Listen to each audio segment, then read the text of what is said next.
Hi, and welcome to Audiobooks on House. Please do consider subscribing to our channel to get free audiobooks. The Art of Money Getting, or Golden Rules for Making Money by P.T. Barnum. Art of Money Getting.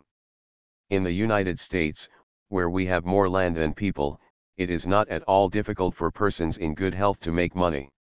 In this comparatively new field there are so many avenues of success open, so many vocations which are not crowded, that any person of either sex who is willing, at least for the time being, to engage in any respectable occupation that offers, may find lucrative employment. Those who really desire to attain an independence, have only to set their minds upon it, and adopt the proper means, as they do in regard to any other object which they wish to accomplish, and the thing is easily done. But however easy it may be found to make money, I have no doubt many of my hearers will agree it is the most difficult thing in the world to keep it. The road to wealth is, as Dr. Franklin truly says, as plain as the road to the mill. It consists simply in expending less than we earn. That seems to be a very simple problem. Mr. Micawber, one of those happy creations of the genial Dickens, puts the case in a strong light when he says that to have an income of £20 per annum, and spend £20 and sixpence, is to be the most miserable of men, whereas, to have an income of only £20, and spend but £19 and sixpence is to be the happiest of mortals. Many of my readers may say, we understand this is economy, and we know economy is wealth, we know we can't eat our cake and keep it also. Yet I beg to say that perhaps more cases of failure arise from mistakes on this point than almost any other. The fact is, many people think they understand economy when they really do not. True economy is misapprehended, and people go through life without properly comprehending what that principle is. One says, I have an income of so much and here is my neighbor who has the same, yet every year he gets something ahead and I fall short. Why is it? I know all about economy. He thinks he does, but he does not. There are many who think that economy consists in saving cheese parings and candle ends, in cutting off 2p from the laundress bill and doing all sorts of little, mean, dirty things. Economy is not meanness. The misfortune is, also, that this class of persons let their economy apply in only one direction. They fancy they are so wonderfully economical in saving a halfpenny where they ought to spend 2p, that they think they can afford to squander in other directions. A few years ago, before kerosene oil was discovered or thought of, one might stop overnight at almost any farmer's house in the agricultural districts and get a very good supper, but after supper he might attempt to read in the sitting room, and would find it impossible with the inefficient light of one candle. The hostess, seeing his dilemma, would say, it is rather difficult to read here evenings, the proverb says you must have a ship at sea in order to be able to burn 2 candles at once, we never have an extra candle except on extra occasions. These extra occasions occur, perhaps, twice a year. In this way the good woman saves $5, $6, or $10 in that time, but the information which might be derived from having the extra light would, of course, far outweigh a ton of candles. But the trouble does not end here. Feeling that she is so economical in tallow candles, she thinks she can afford to go frequently to the village and spend $20 or $30 for ribbons and furbelows, many of which are not necessary. This false economy may frequently be seen in men of business, and in those instances it often runs to writing paper. You find good businessmen who save all the old envelopes and scraps and would not tear a new sheet of paper, if they could avoid it, for the world.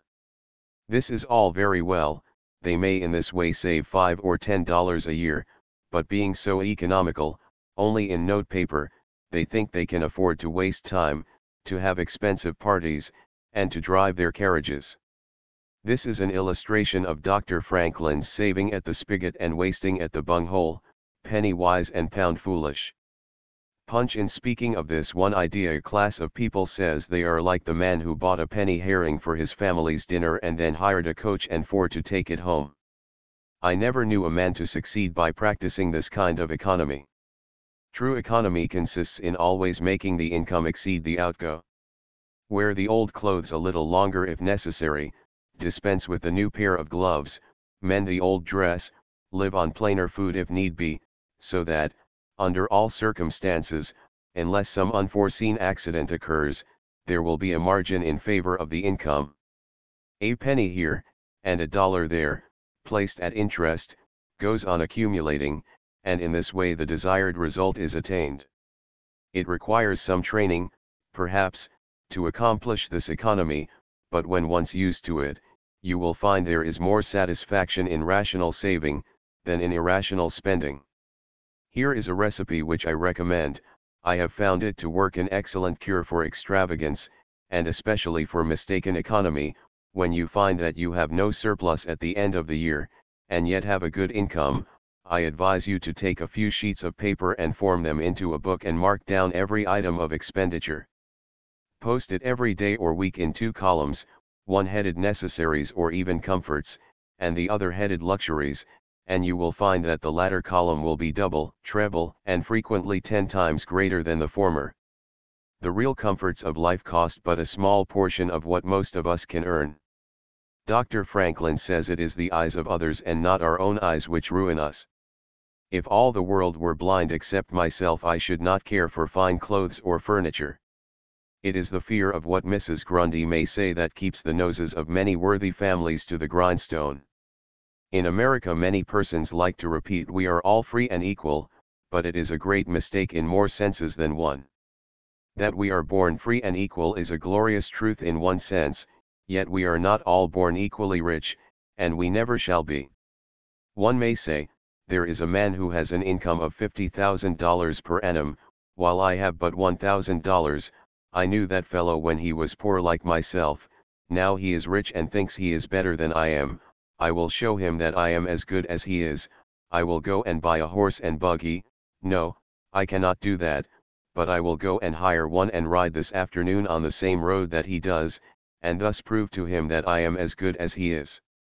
My friend, you need not take that trouble. You can easily prove that you are as good as he is. You have only to behave as well as he does, but you cannot make anybody believe that you are rich as he is. Besides, if you put on these airs, and waste your time and spend your money, your poor wife will be obliged to scrub her fingers off at home, and buy her tea 2 ounces at a time, and everything else in proportion, in order that you may keep up appearances, and, after all, deceive nobody. On the other hand, Mrs. Smith may say that her next-door neighbor married Johnson for his money, and everybody says so. She has a nice $1,000 camel's hair shawl, and she will make Smith get her an imitation one, and she will sit in a pew right next to her neighbor in church, in order to prove that she is her equal. My good woman, you will not get ahead in the world, if your vanity and envy thus take the lead. In this country, where we believe the majority ought to rule, we ignore that principle in regard to fashion, and let a handful of people, calling themselves the aristocracy, run up a false standard of perfection, and in endeavoring to rise to that standard, we constantly keep ourselves poor, all the time digging away for the sake of outside appearances. How much wiser to be a law unto ourselves and say, we will regulate our outgo by our income, and lay up something for a rainy day. People ought to be as sensible on the subject of money getting as on any other subject. Like causes produces like effects. You cannot accumulate a fortune by taking the road that leads to poverty. It needs no prophet to tell us that those who live fully up to their means, without any thought of a reverse in this life, can never attain a pecuniary independence. Men and women accustomed to gratify every whim and caprice, will find it hard, at first, to cut down their various unnecessary expenses, and will feel it a great self-denial to live in a smaller house than they have been accustomed to, with less expensive furniture, less company, less costly clothing, fewer servants, a less number of balls, parties, theater goings, carriage ridings, pleasure excursions, cigar smokings, liquor drinkings, and other extravagances, but, after all, if they will try. The plan of laying by a nest egg, or, in other words, a small sum of money at interest or judiciously invested in land, they will be surprised at the pleasure to be derived from constantly adding to their little pile, as well as from all the economical habits which are engendered by this course. The old suit of clothes, and the old bonnet and dress, will answer for another season, the Croton or spring water will taste better than champagne, a cold bath and a brisk walk will prove more exhilarating than a ride in the finest coach, a social chat, an evening's reading in the family circle, or an hour's play of Hunt the Slipper and Blind Man's Buff, will be far more pleasant than a $50 or $500 party, when the reflection on the difference in cost is indulged in by those who begin to know the pleasures of saving. Thousands of men are kept poor, and tens of thousands are made so after they have acquired quite sufficient to support them well through life, in consequence of laying their plans of living on too broad a platform. Some families expend $20,000 per annum, and some much more, and would scarcely know how to live on less, while others secure more solid enjoyment frequently on a 20th part of that amount. Prosperity is a more severe ordeal than adversity, especially sudden prosperity. Easy come, easy go, is an old and true proverb. A spirit of pride and vanity, when permitted to have full sway, is the undying cankerworm which gnaws the very vitals of a man's worldly possessions, let them be small or great, hundreds or millions. Many persons, as they begin to prosper, immediately expand their ideas and commence expending for luxuries, until in a short time their expenses swallow up their income, and they become ruined in their ridiculous attempts to keep up appearances, and make a sensation. I know a gentleman of fortune who says, that when he first began to prosper, his wife would have a new and elegant sofa. That sofa, he says, cost me $30,000. When the sofa reached the house, it was found necessary to get chairs to match, then sideboards, carpets and tables to correspond with them, and so on through the entire stock of furniture, when at last it was found that the house itself was quite too small and old-fashioned for the furniture, and a new one was built to correspond with the new purchases. Thus, added my friend, summing up an outlay of $30,000, caused by that single sofa, and saddling on me, in the shape of servants, equipage, and the necessary expenses attendant upon keeping up a fine establishment, a yearly outlay of $11,000, and a tight pinch at that, whereas, 10 years ago, we lived with much more real comfort, because with much less care, on as many hundreds. The truth is, he continued, that sofa would have brought me to inevitable bankruptcy, had not a most unexampled tide of prosperity kept me above it, and had I not checked the natural desire to cut a dash. The foundation of success in life is good health, that is the substratum of fortune, it is also the basis of happiness.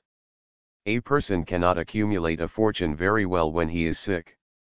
He has no ambition, no incentive, no force. Of course, there are those who have bad health and cannot help it. You cannot expect that such persons can accumulate wealth, but there are a great many in poor health who need not be so. If, then, sound health is the foundation of success and happiness in life, how important it is that we should study the laws of health, which is but another expression for the laws of nature. The closer we keep to the laws of nature, the nearer we are to good health, and yet how many persons there are who pay no attention to natural laws, but absolutely transgress them, even against their own natural inclination. We ought to know that the sin of ignorance is never winked at in regard to the violation of nature's laws, their infraction always brings the penalty. A child may thrust its finger into the flames without knowing it will burn, and so suffers. Repentance, even, will not stop the smart. Many of our ancestors knew very little about the principle of ventilation. They did now know much about oxygen, whatever other gin they might have been acquainted with, and consequently, they built their houses with little 7 by 9 feet bedrooms, and these good old pious Puritans would lock themselves up in one of these cells, say their prayers and go to bed. In the morning they would devoutly return thanks for the preservation of their lives, during the night, and nobody had better reason to be thankful. Probably some big crack in the window, or in the door, let in a little fresh air, and thus saved them. Many persons knowingly violate the laws of nature against their better impulses, for the sake of fashion. For instance, there is one thing that nothing living except a vile worm ever naturally loved, and that is tobacco, yet how many persons there are who deliberately train an unnatural appetite, and overcome this implanted aversion for tobacco, to such a degree that they get to love it. They have got hold of a poisonous, filthy weed, or rather that takes a firm hold of them. Here are married men who run about spitting tobacco juice on the carpet and floors, and sometimes even upon their wives besides. They do not kick their wives out of doors like drunken men, but their wives, I have no doubt, often wish they were outside of the house. Another perilous feature is that this artificial appetite, like jealousy, grows by what it feeds on. When you love that which is unnatural, a stronger appetite is created for the hurtful thing than the natural desire for what is harmless. There is an old proverb which says that habit is second nature, but an artificial habit is stronger than nature. Take for instance, an old tobacco chewer, his love for the quid is stronger than his love for any particular kind of food. He can give up roast beef easier than give up the weed. Young lads regret that they are not men, they would like to go to bed boys and wake up men, and to accomplish this they copy the bad habits of their seniors. Little Tommy and Johnny see their fathers or uncles smoke a pipe, and they say, "If I could only do that, I would be a man too. Uncle John has gone out and left his pipe of tobacco, let us try it." They take a match and light it, and then puff away. "We will learn to smoke, do you like it, Johnny?" That lad dolefully replies, "Not very much, it tastes bitter." By and by he grows pale, but he persists and he soon offers up a sacrifice on the altar of fashion, but the boys stick to it and persevere until at last they conquer their natural appetites and become the victims of acquired tastes. I speak by the book, for I have noticed its effects on myself, having gone so far as to smoke 10 or 15 cigars a day, although I have not used the weed during the last 14 years, and never shall again. The more a man smokes, the more he craves smoking, the last cigar smoke simply excites the desire for another, and so on incessantly. Take the tobacco chewer.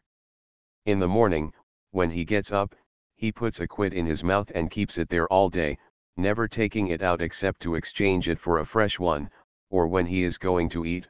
Oh, yes, at intervals during the day and evening, many a chewer takes out the quid and holds it in his hand long enough to take a drink, and then pop it goes back again.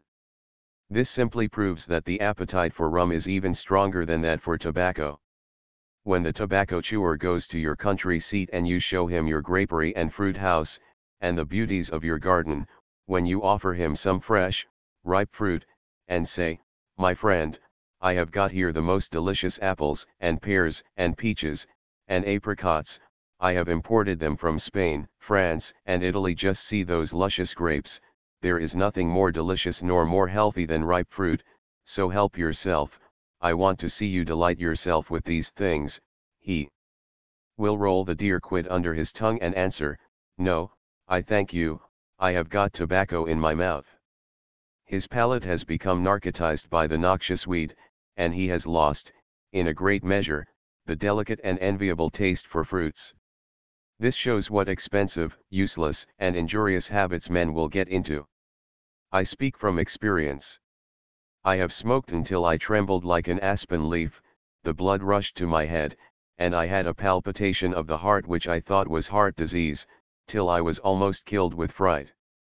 When I consulted my physician, he said break off tobacco using. I was not only injuring my health and spending a great deal of money, but I was setting a bad example. I obeyed his counsel.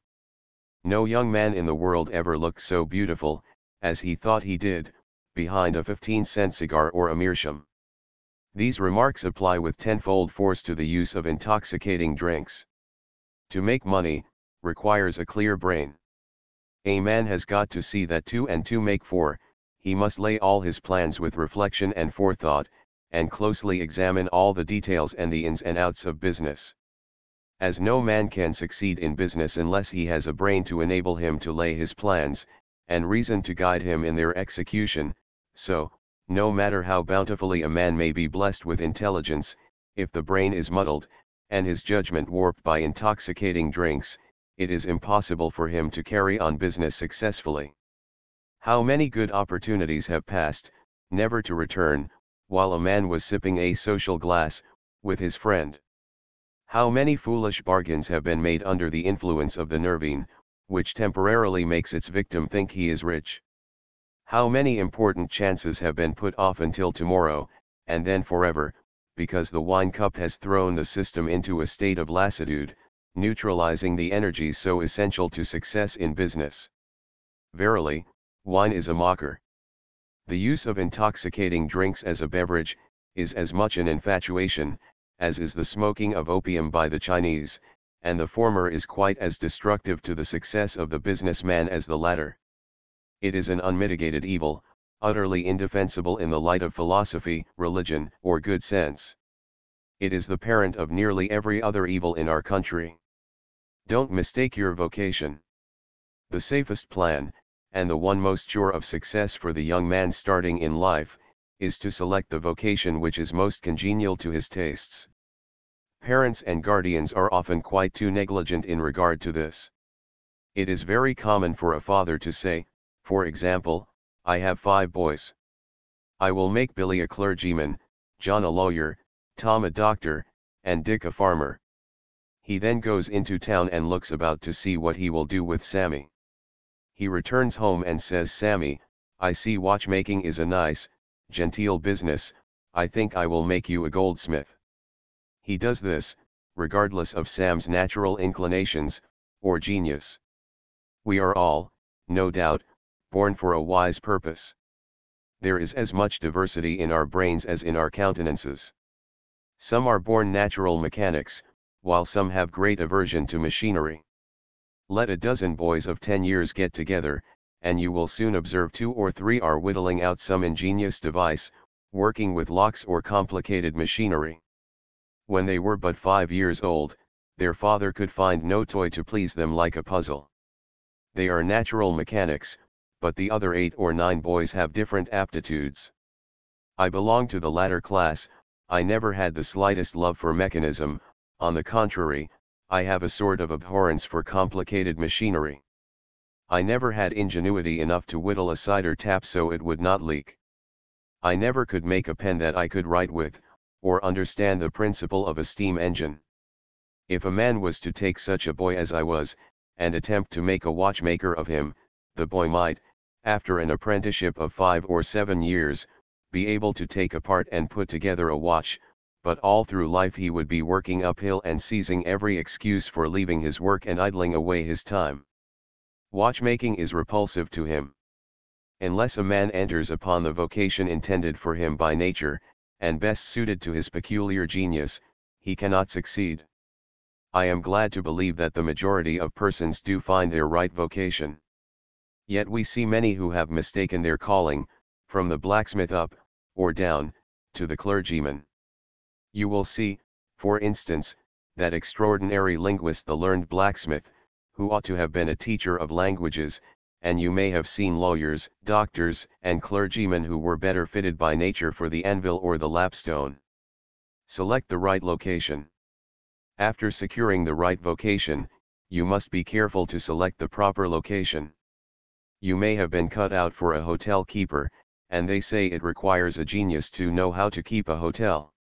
You might conduct a hotel like clockwork, and provide satisfactorily for 500 guests every day, yet, if you should locate your house in a small village where there is no railroad communication or public travel, the location would be your ruin. It is equally important that you do not commence business where there are already enough to meet all demands in the same occupation. I remember a case which illustrates this subject. When I was in London in 1858, I was passing down Holborn with an English friend and came to the penny shows. They had immense cartoons outside, portraying the wonderful curiosities to be seen all for a penny. Being a little in the show line myself, I said, let us go in here. We soon found ourselves in the presence of the illustrious showman, and he proved to be the sharpest man in that line I had ever met. He told us some extraordinary stories in reference to his bearded ladies, his albinos, and his armadillos, which we could hardly believe, but thought it better to believe it than look after the proof. He finally begged to call our attention to some wax statuary, and showed us a lot of the dirtiest and filthiest wax figures imaginable. They looked as if they had not seen water since the deluge. "What is there so wonderful about your statuary?" I asked. "I beg you not to speak so satirically," he replied, "Sir, these are not Madame Tussauds wax figures, all covered with gilt and tinsel and imitation diamonds, and copied from engravings and photographs. Mine, sir, were taken from life. Whenever you look upon one of those figures, you may consider that you are looking upon the living individual." Glancing casually at them, I saw one labeled Henry VIII, and feeling a little curious upon seeing that it looked like Calvin Edson, the living skeleton, I said, "Do you call that Henry VIII?" He replied, "Certainly, sir, it was taken from life at Hampton Court, by special order of His Majesty, on such a day." "He would have given the hour of the day if I had insisted," I said. "Everybody knows that Henry VIII was a great stout old king, and that figure is lean and lank. What do you say to that?"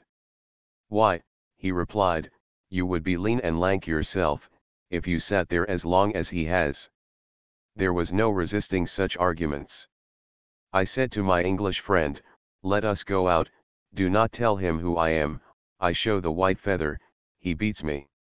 He followed us to the door, and seeing the rabble in the street, he called out, "Ladies and gentlemen, I beg to draw your attention to the respectable character of my visitors," pointing to us as we walked away.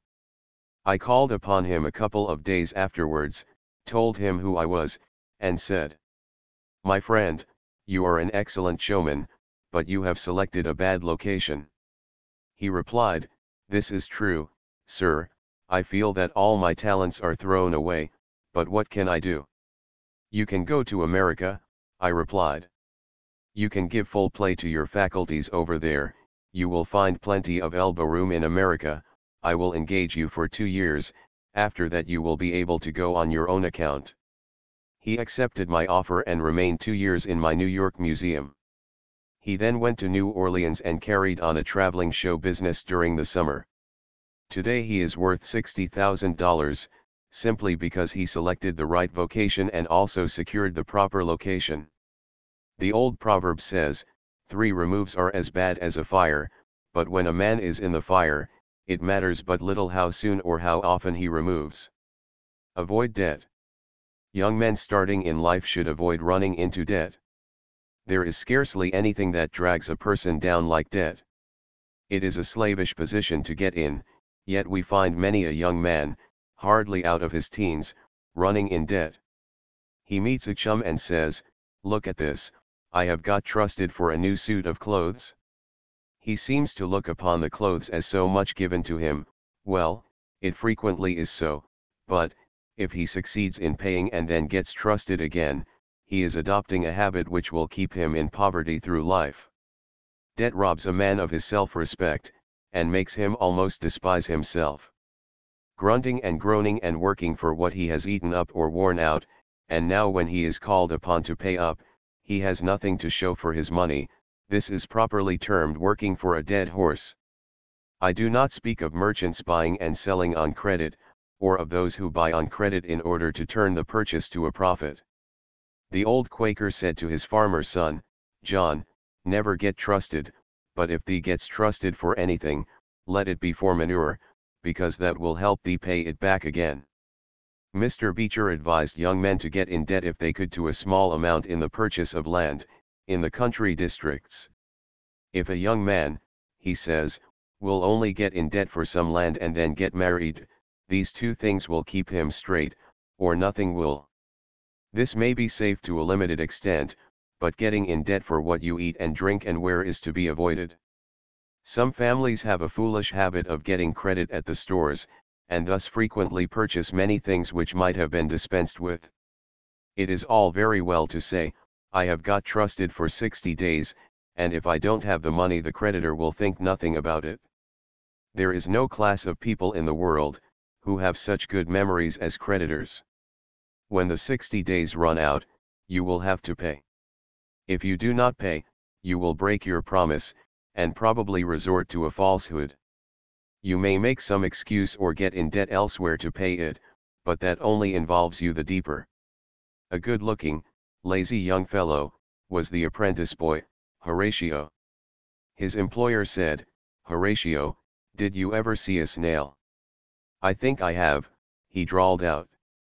"You must have met him then, for I am sure you never overtook one," said the boss.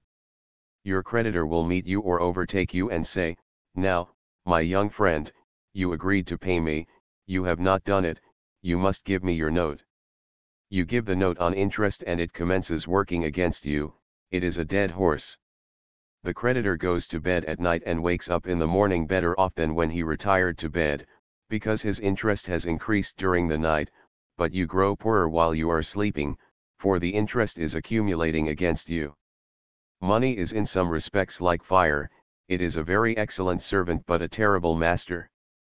When you have it mastering you, when interest is constantly piling up against you, it will keep you down in the worst kind of slavery. But let money work for you, and you have the most devoted servant in the world. It is no eye servant. There is nothing animate or inanimate that will work so faithfully as money when placed at interest, well secured. It works night and day, and in wet or dry weather. I was born in the blue law state of Connecticut, where the old Puritans had laws so rigid that it was said, they fined a man for kissing his wife on Sunday. Yet these rich old Puritans would have thousands of dollars at interest, and on Saturday night would be worth a certain amount. On Sunday they would go to church and perform all the duties of a Christian.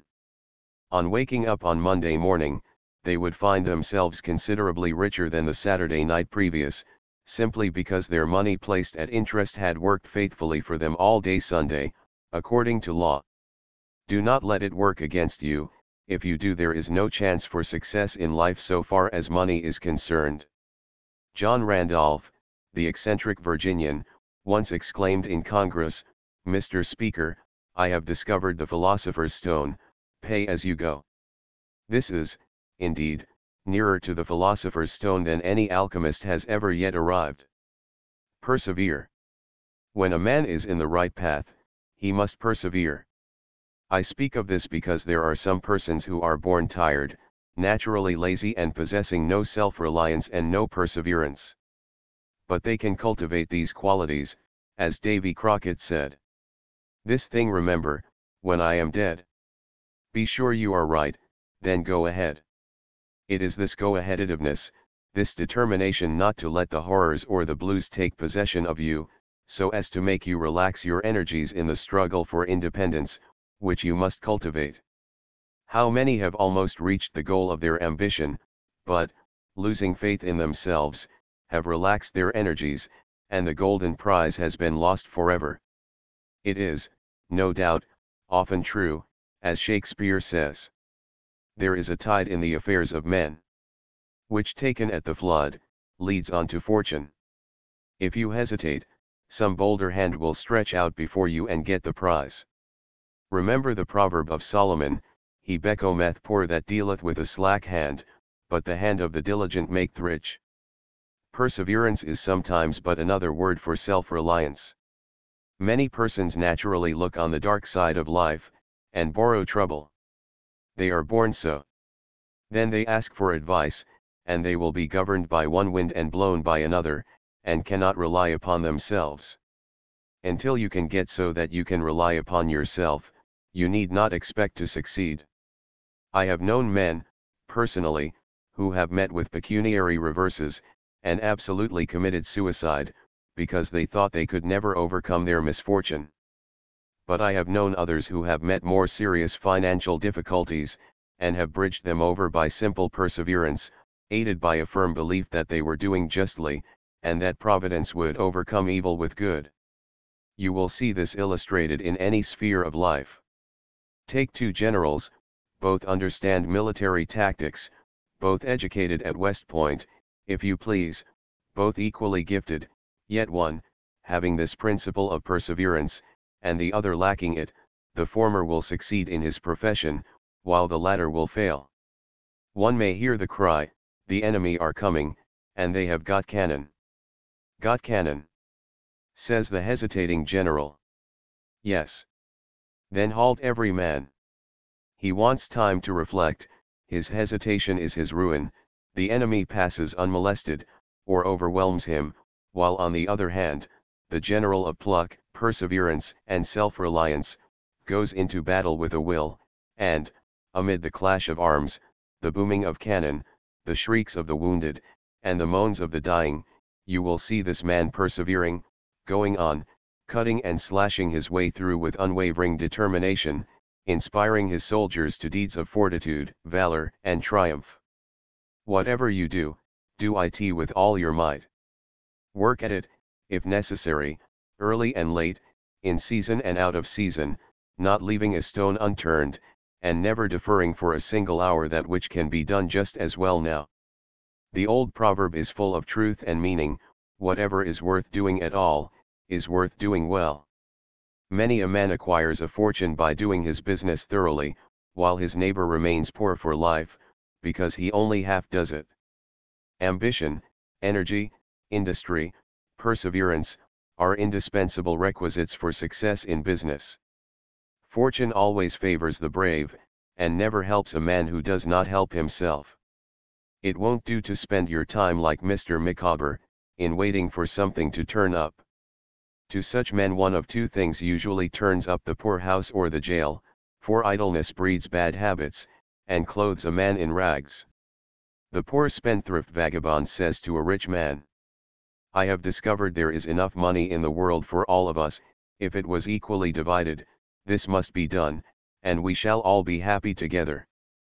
"But," was the response, "if everybody was like you, it would be spent in 2 months, and what would you do then?" "Oh, divide again, keep dividing, of course." I was recently reading in a London paper an account of a like philosophic pauper who was kicked out of a cheap boarding house because he could not pay his bill, but he had a roll of papers sticking out of his coat pocket, which, upon examination, proved to be his plan for paying off the national debt of England without the aid of a penny. People have got to do as Cromwell said, not only trust in Providence, but keep the powder dry. Do your part of the work, or you cannot succeed. Muhammad, one night, while encamping in the desert, overheard one of his fatigued followers remark, "I will loose my camel, and trust it to God." "No, no, not so," said the Prophet, "tie thy camel, and trust it to God. Do all you can for yourselves, and then trust to Providence, or luck, or whatever you please to call it, for the rest. Depend upon your own personal exertions." The eye of the employer is often worth more than the hands of a dozen employees. In the nature of things, an agent cannot be so faithful to his employer as to himself. Many who are employers will call to mind instances where the best employees have overlooked important points which could not have escaped their own observation as a proprietor.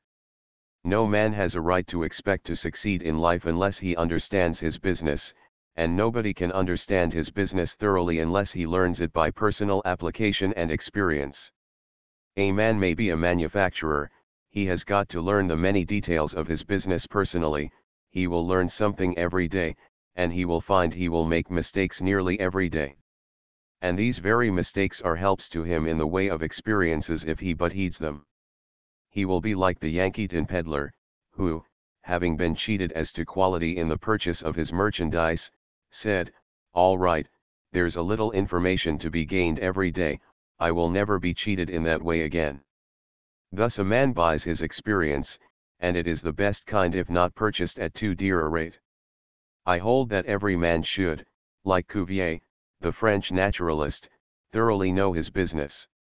So proficient was he in the study of natural history, that you might bring to him the bone, or even a section of a bone of an animal which he had never seen described, and, reasoning from analogy, he would be able to draw a picture of the object from which the bone had been taken. On one occasion his students attempted to deceive him.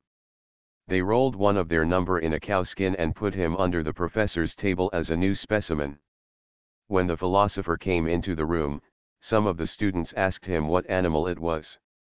Suddenly the animal said, "I am the devil and I am going to eat you." It was but natural that Cuvier should desire to classify this creature, and examining it intently, he said, "Divided hoof, graminivorous. It cannot be done." He knew that an animal with a split hoof must live upon grass and grain, or other kind of vegetation, and would not be inclined to eat flesh, dead or alive, so he considered himself perfectly safe. The possession of a perfect knowledge of your business is an absolute necessity in order to ensure success. Among the maxims of the elder Rothschild was one, an apparent paradox: be cautious and bold. This seems to he a contradiction in terms, but it is not, and there is great wisdom in the maxim. It is, in fact, a condensed statement of what I have already said. It is to say, you must exercise your caution in laying your plans, but be bold in carrying them out. A man who is all caution, will never dare to take hold and be successful, and a man who is all boldness, is merely reckless, and must eventually fail. A man may go on change and make $50,000 or $100,000 in speculating in stocks, at a single operation.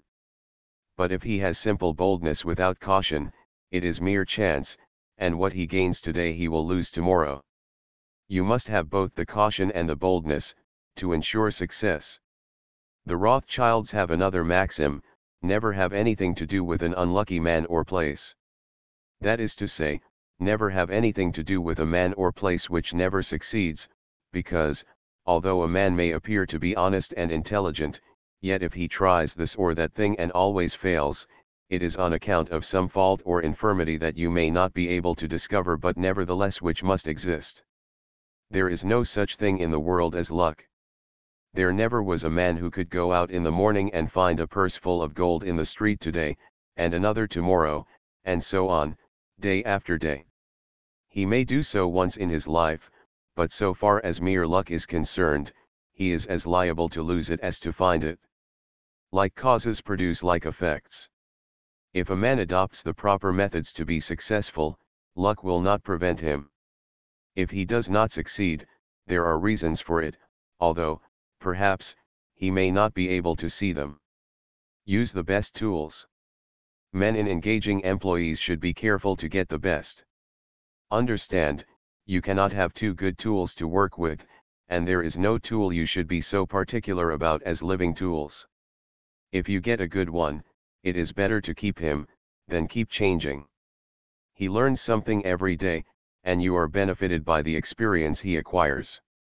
He is worth more to you this year than last, and he is the last man to part with, provided his habits are good, and he continues faithful. If, as he gets more valuable, he demands an exorbitant increase of salary, on the supposition that you can't do without him, let him go.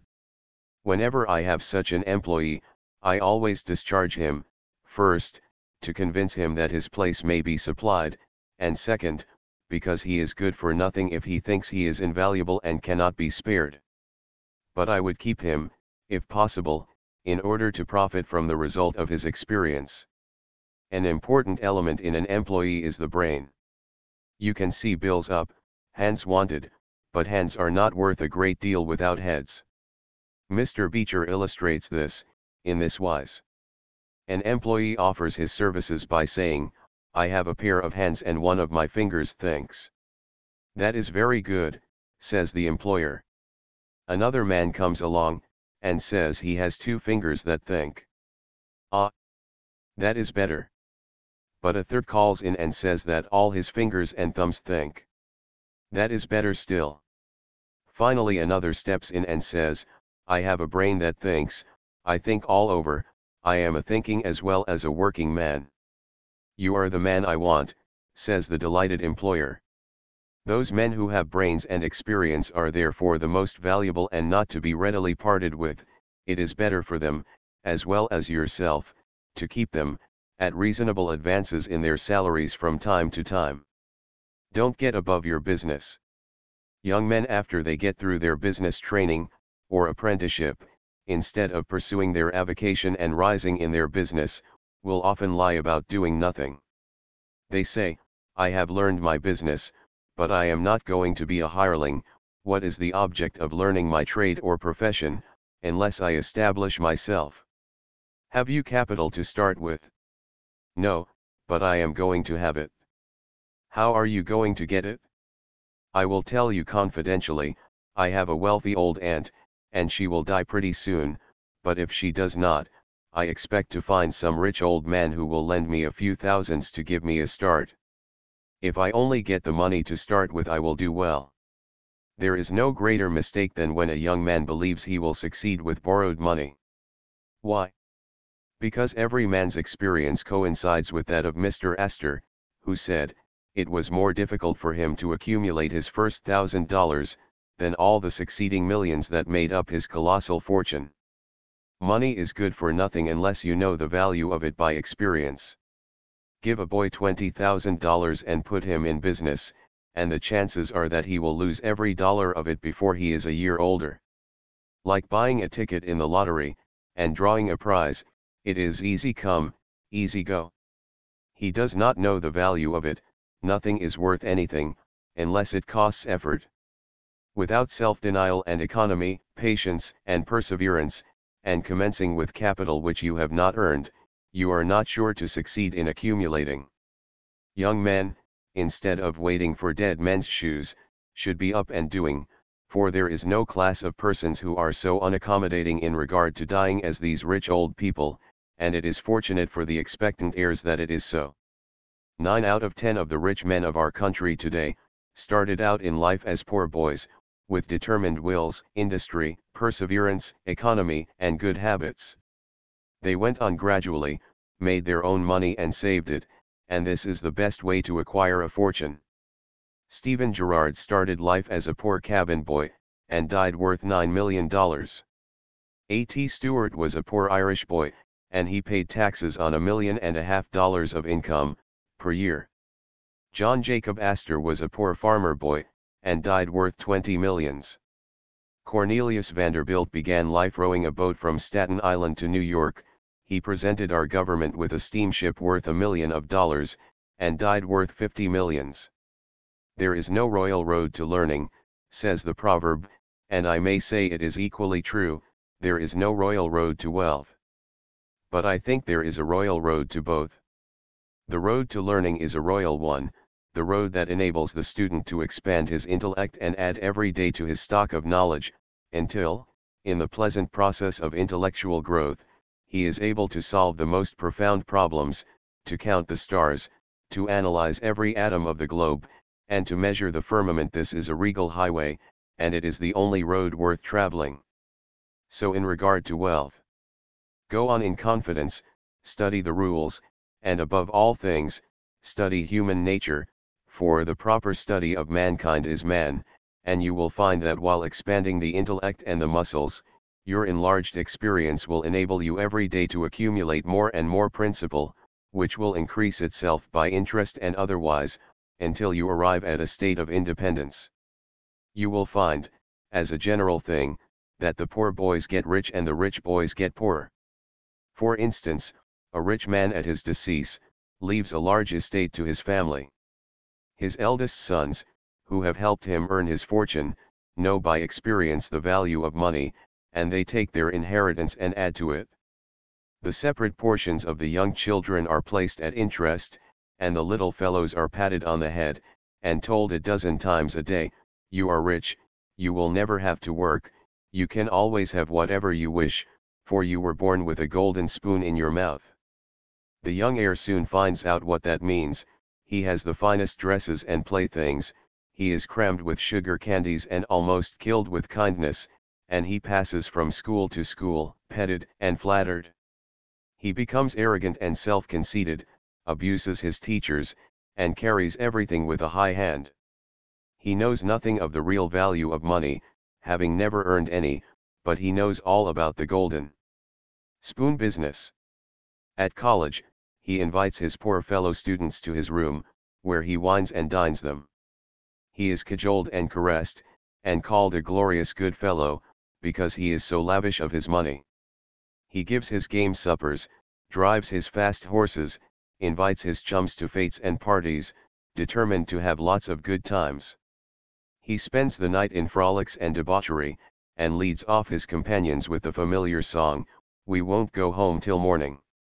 He gets them to join him in pulling down signs, taking gates from their hinges and throwing them into backyards and horse ponds. If the police arrest them, he knocks them down, is taken to the lockup, and joyfully foots the bills. "Ah, my boys," he cries, "what is the use of being rich, if you can't enjoy yourself?" He might more truly say, if you can't make a fool of yourself, but he is fast, hates slow things, and don't see it.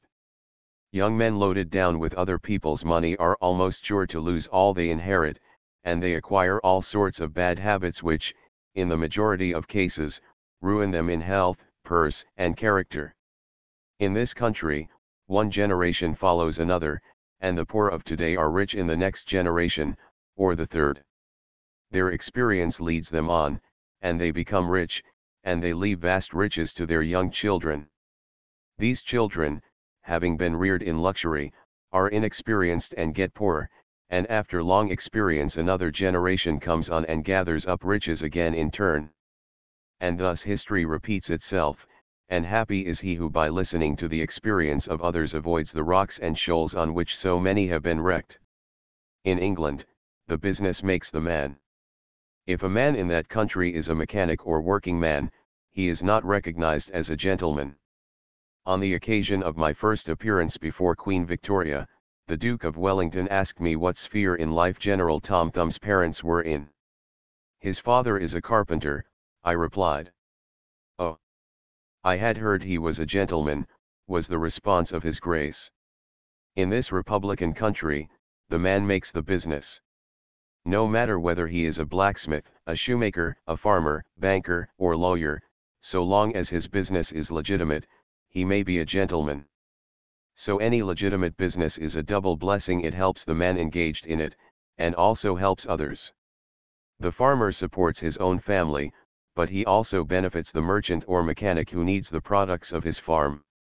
The tailor not only makes a living by his trade, but he also benefits the farmer, the clergyman, and others who cannot make their own clothing. But all these classes of men may be gentlemen. The great ambition should be to excel all others engaged in the same occupation. The college student who was about graduating, said to an old lawyer, "I have not yet decided which profession I will follow." "Is your profession full?" "The basement is much crowded, but there is plenty of room upstairs," was the witty and truthful reply. No profession, trade, or calling, is overcrowded in the upper story. Wherever you find the most honest and intelligent merchant or banker, or the best lawyer, the best doctor, the best clergyman, the best shoemaker, carpenter, or anything else, that man is most sought for, and has always enough to do. As a nation, Americans are too superficial. They are striving to get rich quickly, and do not generally do their business as substantially and thoroughly as they should, but whoever excels all others in his own line, if his habits are good and his integrity undoubted, cannot fail to secure abundant patronage, and the wealth that naturally follows. Let your motto then always be Excelsior, for by living up to it there is no such word as fail. Learn something useful. Every man should make his son or daughter learn some trade or profession, so that in these days of changing fortunes, of being rich today and poor tomorrow, they may have something tangible to fall back upon. This provision might save many persons from misery, who by some unexpected turn of fortune have lost all their means. Let hope predominate, but be not too visionary. Many persons are always kept poor, because they are too visionary. Every project looks to them like certain success, and therefore they keep changing from one business to another, always in hot water, always under the harrow. The plan of counting the chickens before they are hatched is an error of ancient date, but it does not seem to improve by age. Do not scatter your powers. Engage in one kind of business only, and stick to it faithfully until you succeed, or until your experience shows that you should abandon it. A constant hammering on one nail will generally drive it home at last, so that it can be clinched. When a man's undivided attention is centered on one object, his mind will constantly be suggesting improvements of value, which would escape him if his brain was occupied by a dozen different subjects at once. Many a fortune has slipped through a man's fingers because he was engaged in too many occupations at a time. There is good sense in the old caution against having too many irons in the fire at once. Be systematic. Men should be systematic in their business. A person who does business by rule, having a time and place for everything, doing his work promptly, will accomplish twice as much and with half the trouble of him who does it carelessly and slipshod.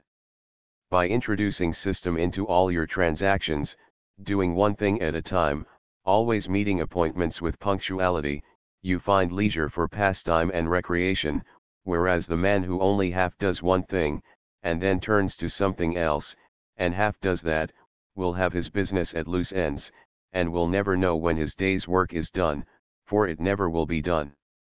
Of course, there is a limit to all these rules. We must try to preserve the happy medium, for there is such a thing as being too systematic.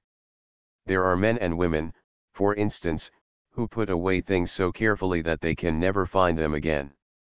It is too much like the red tape formality at Washington, and Mr. Dickens' circumlocution office, all theory and no result.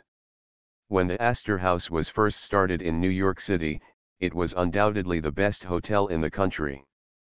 The proprietors had learned a good deal in Europe regarding hotels, and the landlords were proud of the rigid system which pervaded every department of their great establishment. When 12 o'clock at night had arrived, and there were a number of guests around, one of the proprietors would say, "Touch that bell, John," and in 2 minutes 60 servants, with a water bucket in each hand, would present themselves in the hall. "This," said the landlord, addressing his guests, "is our fire bell. It will show you we are quite safe here, we do everything systematically." This was before the Croton water was introduced into the city. But they sometimes carried their system too far. On one occasion, when the hotel was thronged with guests, one of the waiters was suddenly indisposed, and although there were 50 waiters in the hotel, the landlord thought he must have his full complement, or his system would be interfered with. Just before dinner time, he rushed downstairs and said, "There must be another waiter, I am one waiter short, what can I do?" He happened to see Boots, the Irishman. "Pat," said he, "wash your hands and face, take that white apron and come into the dining room in 5 minutes. Presently Pat appeared as required, and the proprietor said, "Now Pat, you must stand behind these 2 chairs, and wait on the gentleman who will occupy them. Did you ever act as a waiter?" "I know all about it, sure, but I never did it." Like the Irish pilot, on one occasion when the captain, thinking he was considerably out of his course, asked, "Are you certain you understand what you are doing?" Pat replied, "Sure, and I knows every rock in the channel." That moment, bang thumped the vessel against a rock. "Ah, be jabers, and that is one of 'em," continued the pilot. But to return to the dining room. "Pat," said the landlord, "here we do everything systematically. You must first give the gentlemen each a plate of soup, and when they finish that, ask them what they will have next." Pat replied, "Ah, and I understand perfectly the vartues of system." Very soon in came the guests. The plates of soup were placed before them. One of Pat's 2 gentlemen ate his soup, the other did not care for it. He said, "Waiter, take this plate away and bring me some fish." Pat looked at the untasted plate of soup, and remembering the injunctions of the landlord in regard to system, replied, "Not till ye have ate your soup." Of course that was carrying system entirely too far. Read the newspapers. Always take a trustworthy newspaper, and thus keep thoroughly posted in regard to the transactions of the world. He who is without a newspaper is cut off from his species. In these days of telegraphs and steam, many important inventions and improvements in every branch of trade are being made, and he who don't consult the newspapers will soon find himself and his business left out in the cold. Beware of outside operations. We sometimes see men who have obtained fortunes, suddenly become poor. In many cases, this arises from intemperance, and often from gaming, and other bad habits. Frequently it occurs because a man has been engaged in outside operations, of some sort. When he gets rich in his legitimate business, he is told of a grand speculation where he can make a score of thousands.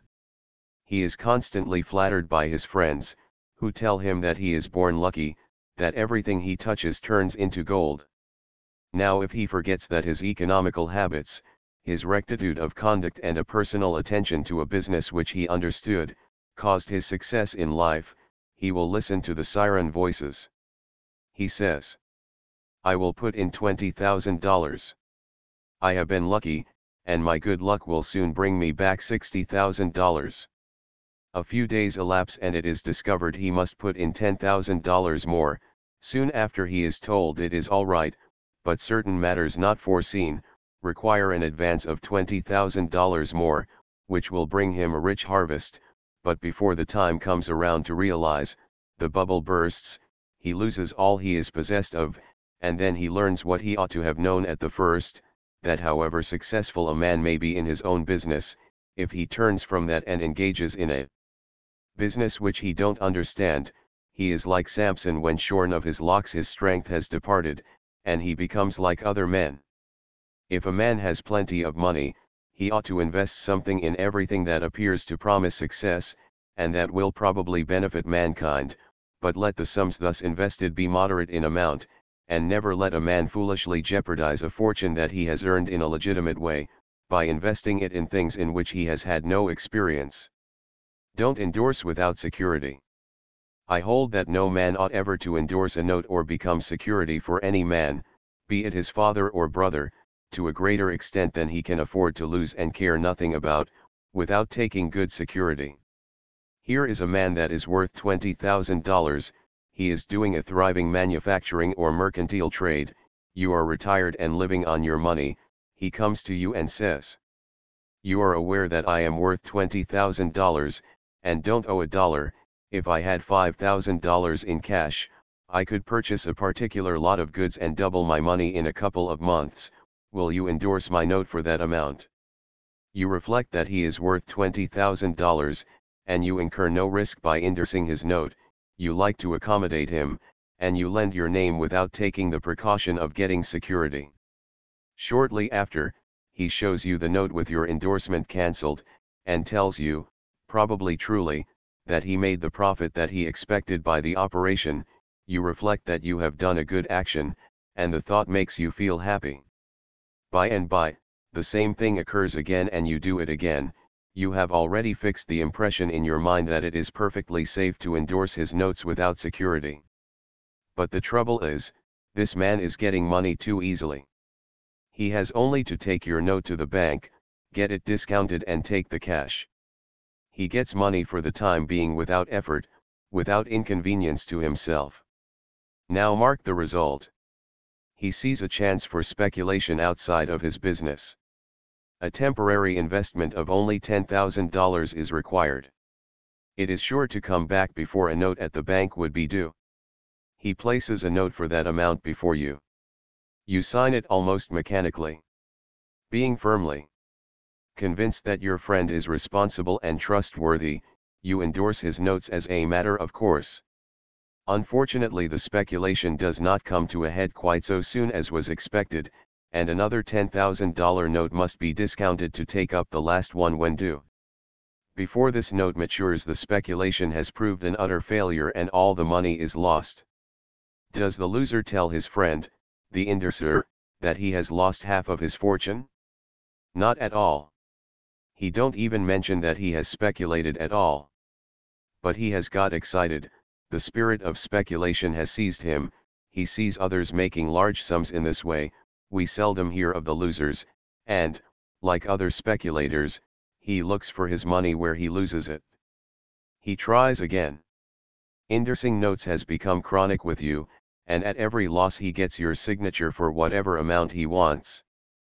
Finally you discover your friend has lost all of his property and all of yours. You are overwhelmed with astonishment and grief, and you say it is a hard thing, my friend here has ruined me, but, you should add, I have also ruined him. If you had said in the first place, I will accommodate you, but I never endorse without taking ample security, he could not have gone beyond the length of his tether, and he would never have been tempted away from his legitimate business. It is a very dangerous thing, therefore, at any time, to let people get possession of money too easily. It tempts them to hazardous speculations, if nothing more. Solomon truly said, he that hateth suretyship is sure. So with the young man starting in business, let him understand the value of money by earning it. When he does understand its value, then grease the wheels a little in helping him to start business, but remember, men who get money with too great facility, cannot usually succeed. You must get the first dollars by hard knocks, and at some sacrifice, in order to appreciate the value of those dollars. Advertise your business. We all depend, more or less, upon the public for our support. We all trade with the public: lawyers, doctors, shoemakers, artists, blacksmiths, showmen, opera singers, railroad presidents, and college professors. Those who deal with the public must be careful that their goods are valuable, that they are genuine, and will give satisfaction. When you get an article which you know is going to please your customers, and that when they have tried it, they will feel they have got their money's worth, then let the fact be known that you have got it. Be careful to advertise it in some shape or other, because it is evident that if a man has ever so good an article for sale, and nobody knows it, it will bring him no return. In a country like this, where nearly everybody reads, and where newspapers are issued and circulated in editions of 5,000 to 200,000, it would be very unwise if this channel was not taken advantage of to reach the public in advertising. A newspaper goes into the family, and is read by wife and children, as well as the head of the home, hence hundreds and thousands of people may read your advertisement, while you are attending to your routine business. Many, perhaps, read it while you are asleep. The whole philosophy of life is, first sow, then reap. That is the way the farmer does. He plants his potatoes and corn, and sows his grain, and then goes about something else, and the time comes when he reaps. But he never reaps first and sows afterwards. This principle applies to all kinds of business, and to nothing more eminently than to advertising. If a man has a genuine article, there is no way in which he can reap more advantageously than by sowing to the public in this way. He must, of course, have a really good article, and one which will please his customers. Anything spurious will not succeed permanently, because the public is wiser than many imagine. Men and women are selfish, and we all prefer purchasing where we can get the most for our money, and we try to find out where we can most surely do so. You may advertise a spurious article, and induce many people to call and buy it once, but they will denounce you as an impostor and swindler, and your business will gradually die out and leave you poor. This is right. Few people can safely depend upon chance custom. You all need to have your customers return and purchase again. A man said to me, I have tried advertising and did not succeed, yet I have a good article. I replied, my friend, there may be exceptions to a general rule. But how do you advertise? I put it in a weekly newspaper 3 times, and paid $1.50 for it. I replied, sir, advertising is like learning a little is a dangerous thing. A French writer says that the reader of a newspaper does not see the first mention of an ordinary advertisement, the second insertion he sees, but does not read, the third insertion he reads, the fourth insertion, he looks at the price, the fifth insertion, he speaks of it to his wife, the sixth insertion, he is ready to purchase, and the seventh insertion, he purchases. Your object in advertising is to make the public understand what you have got to sell, and if you have not the pluck to keep advertising, until you have imparted that information, all the money you have spent is lost. You are like the fellow who told the gentleman if he would give him 10 cents it would save him $1. How can I help you so much with so small a sum? Asked the gentleman in surprise. I started out this morning, hiccuped the fellow, with the full determination to get drunk, and I have spent my only $1 to accomplish the object, and it has not quite done it. 10 cents worth more of whiskey would just do it, and in this manner I should save the dollar already expended. So a man who advertises at all must keep it up until the public know who and what he is, and what his business is, or else the money invested in advertising is lost. Some men have a peculiar genius for writing a striking advertisement, one that will arrest the attention of the reader at first sight. This fact, of course, gives the advertiser a great advantage. Sometimes a man makes himself popular by an unique sign or a curious display in his window. Recently I observed a swing sign extending over the sidewalk in front of a store, on which was the inscription in plain letters, "Don't read the other side." Of course I did, and so did everybody else, and I learned that the man had made an independence by first attracting the public to his business in that way and then using his customers well afterwards. Genin, the hatter, bought the first Jenny Lind ticket at auction for $225, because he knew it would be a good advertisement for him. "Who is the bidder?" said the auctioneer, as he knocked down that ticket at Castle Garden. "Genin, the hatter," was the response. Here were thousands of people from the Fifth Avenue, and from distant cities in the highest stations in life. "Who is Genin, the hatter?" they exclaimed. They had never heard of him before. The next morning the newspapers and telegraph had circulated the facts from Maine to Texas, and from 5 to 10 millions of people had read that the tickets sold at auction for Jenny Lind's first concert amounted to about $20,000, and that a single ticket was sold at $225, to Genin, the hatter. Men throughout the country involuntarily took off their hats to see if they had a Genin hat on their heads. At a town in Iowa it was found that in the crowd around the post office, there was one man who had a Genin hat, and he showed it in triumph, although it was worn out and not worth 2 cents. "Why," one man exclaimed, "you have a real Genin hat, what a lucky fellow you are." Another man said, "Hang on to that hat, it will be a valuable heirloom in your family." Still another man in the crowd, who seemed to envy the possessor of this good fortune, said, "Come, give us all a chance, put it up at auction." He did so, and it was sold as a keepsake for $9.50. What was the consequence to Mr. Genin? He sold 10,000 extra hats per annum, the first 6 years. 9/10 of the purchasers bought of him, probably, out of curiosity, and many of them, finding that he gave them an equivalent for their money, became his regular customers.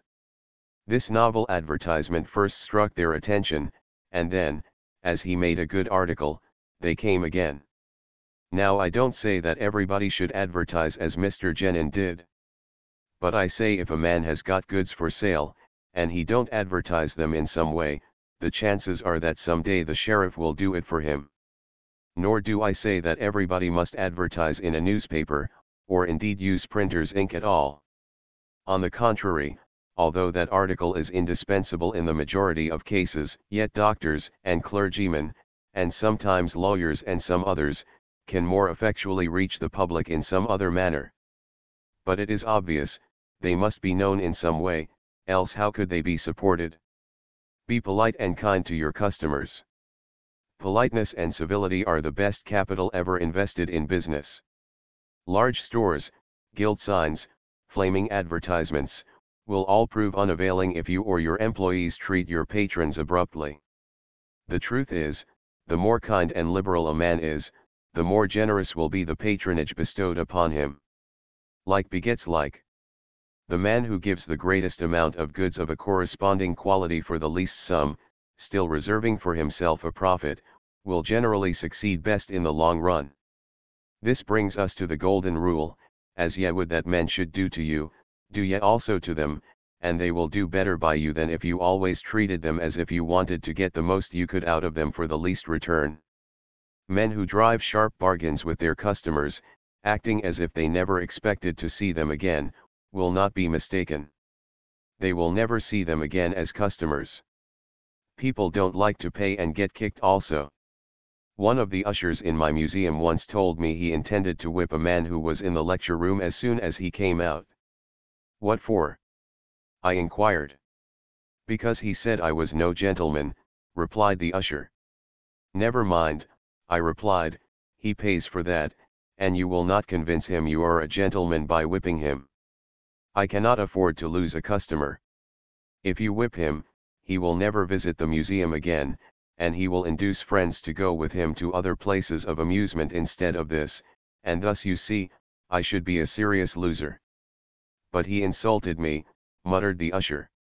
Exactly, I replied, and if he owned the museum, and you had paid him for the privilege of visiting it, and he had then insulted you, there might be some reason in your resenting it, but in this instance he is the man who pays, while we receive, and you must, therefore, put up with his bad manners.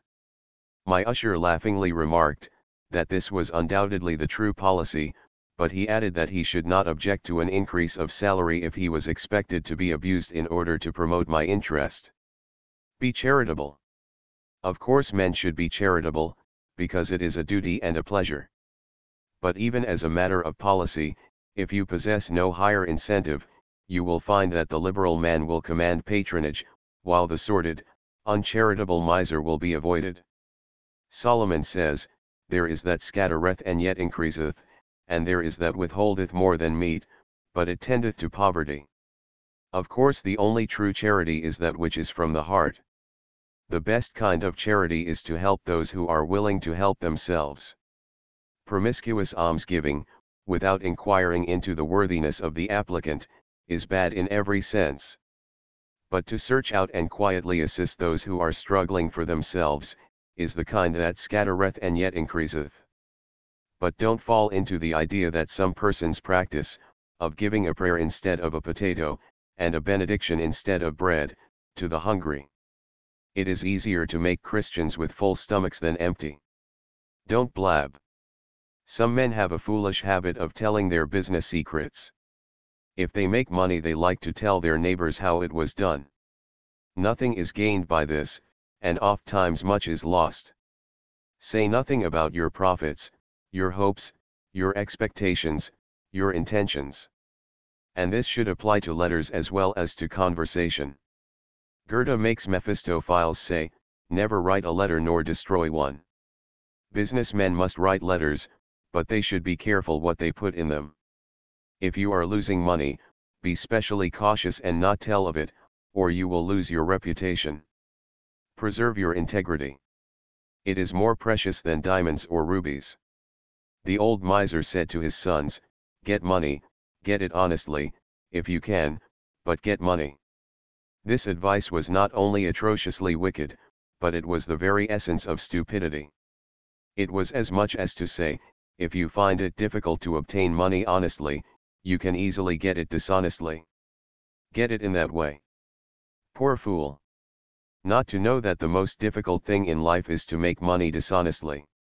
Not to know that our prisons are full of men who attempted to follow this advice, not to understand that no man can be dishonest, without soon being found out, and that when his lack of principle is discovered, nearly every avenue to success is closed against him forever. The public very properly shun all whose integrity is doubted. No matter how polite and pleasant and accommodating a man may be, none of us dare to deal with him if we suspect false weights and measures. Strict honesty, not only lies at the foundation of all success in life, financially, but in every other respect. Uncompromising integrity of character is invaluable. It secures to its possessor a peace and joy which cannot be attained without it, which no amount of money or houses and lands can purchase. A man who is known to be strictly honest, may be ever so poor, but he has the purses of all the community at his disposal, for all know that if he promises to return what he borrows, he will never disappoint them. As a mere matter of selfishness, therefore, if a man had no higher motive for being honest, all will find that the maxim of Dr. Franklin can never fail to be true, that honesty is the best policy. To get rich, is not always equivalent to being successful. There are many rich poor men, while there are many others, honest and devout men and women, who have never possessed so much money as some rich persons squander in a week, but who are nevertheless really richer and happier than any man can ever be while he is a transgressor of the higher laws of his being. The inordinate love of money, no doubt, may be and is the root of all evil, but money itself, when properly used, is not only a handy thing to have in the house, but affords the gratification of blessing our race by enabling its possessor to enlarge the scope of human happiness and human influence. The desire for wealth is nearly universal, and none can say it is not laudable, provided the possessor of it accepts its responsibilities, and uses it as a friend to humanity. The history of money-getting, which is commerce, is a history of civilization, and wherever trade has flourished most, there, too, have art and science produced the noblest fruits. In fact, as a general thing, money-getters are the benefactors of our race.